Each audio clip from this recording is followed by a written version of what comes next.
की उम्र थी 22 साल और कंजोर नाम के शहर में जॉब करती थी। शहर में किराए के मकान में अकेली ही रहती थी। उसके घर वाले गांव में रहा करते थे। श्वेता का रोज शहर के हाईवे वाले रोड से जॉब से घर का आना जाना रहता था। एक रात को श्वेता जॉब से देरी से आती है। रात को जब वो हाईवे वाले रोड से आ रही होती है, सुमसाम सड़क पर चलते हुए वो देखती है कि कुछ लड़के शराब पीकर गाड़ी चला रहे हैं। वो लड़के बिल्कुल नशे में होते हैं, जिसकी वजह से वो गाड़ी टेढ़ी मेढ़ी चला रहे होते हैं। हे भगवान, कितने गंदे लड़के हैं। शराब के नशे में धुत होकर गाड़ी चला रहे हैं और कितनी बुरी तरीके से गाड़ी चला रहे हैं। अगर एक्सीडेंट हो गया तो इन्हें चोट आ सकती है। फिर श्वेता देखती है कि वो लड़के नशे में गाड़ी उसी की तरफ घुमा रहे हैं। गाड़ी श्वेता की तरफ ही आ रही थी।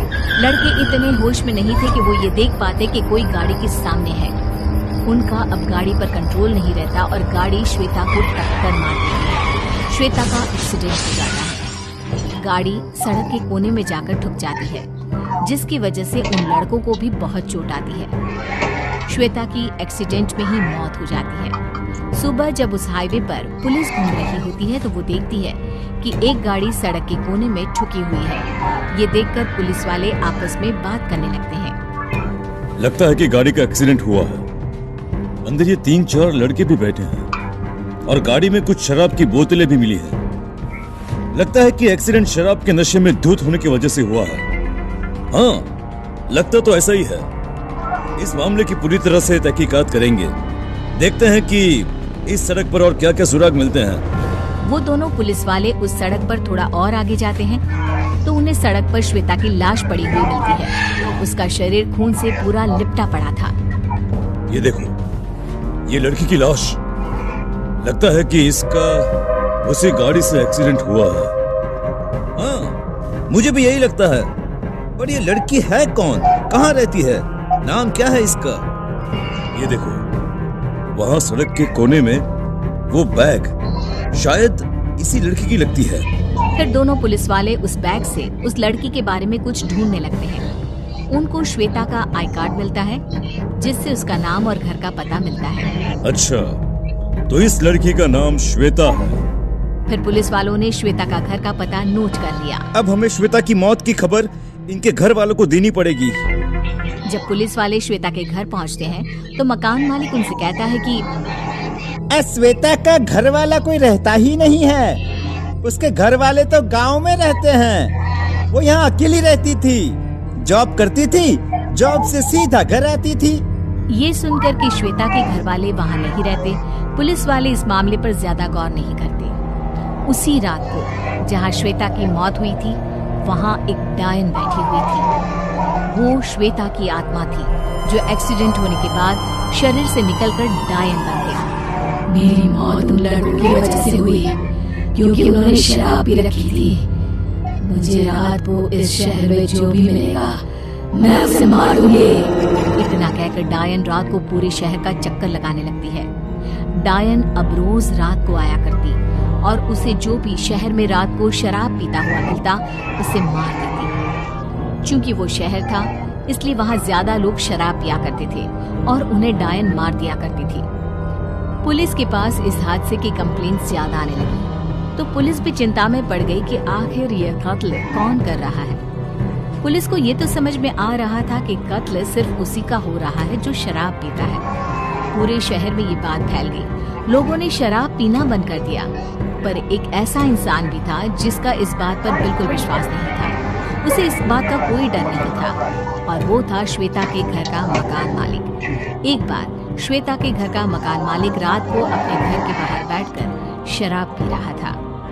अरे भाई वाह, आज तो मैं जमकर शराब पीऊंगा, मजा आ जाएगा। आज तो बीवी भी घर पे नहीं है।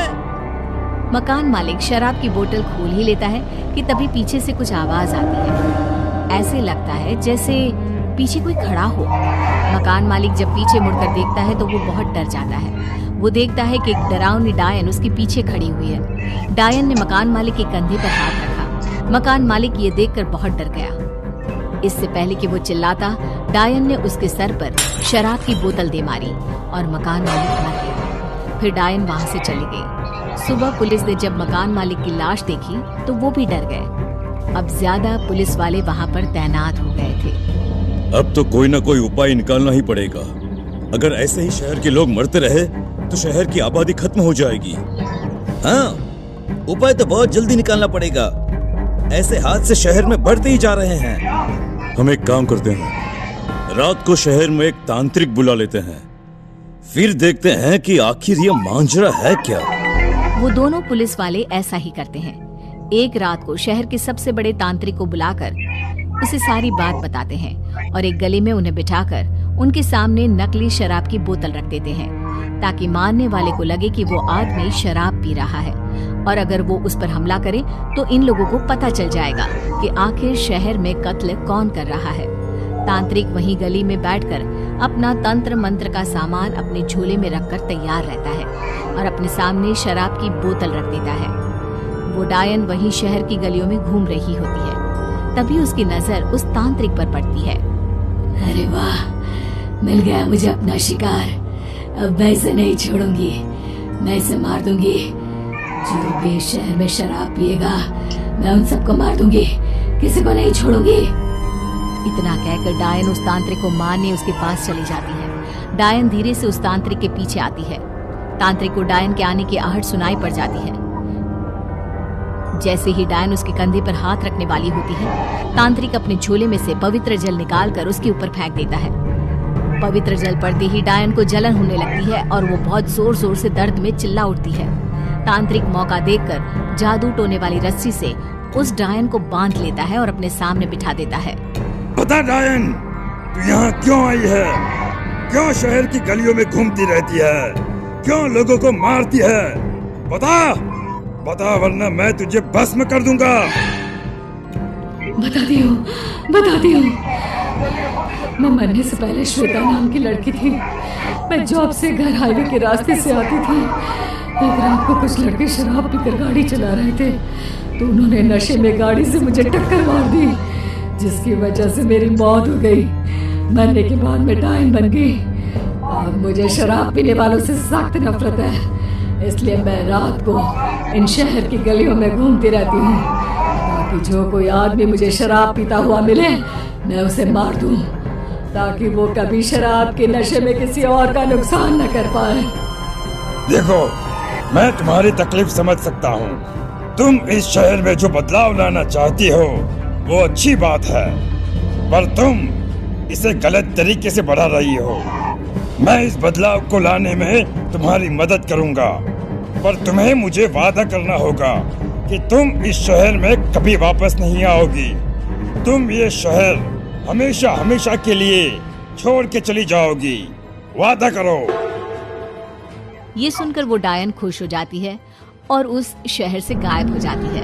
सुबह होते ही तांत्रिक पुलिस वालों को डायन की सारी बात बता देता है।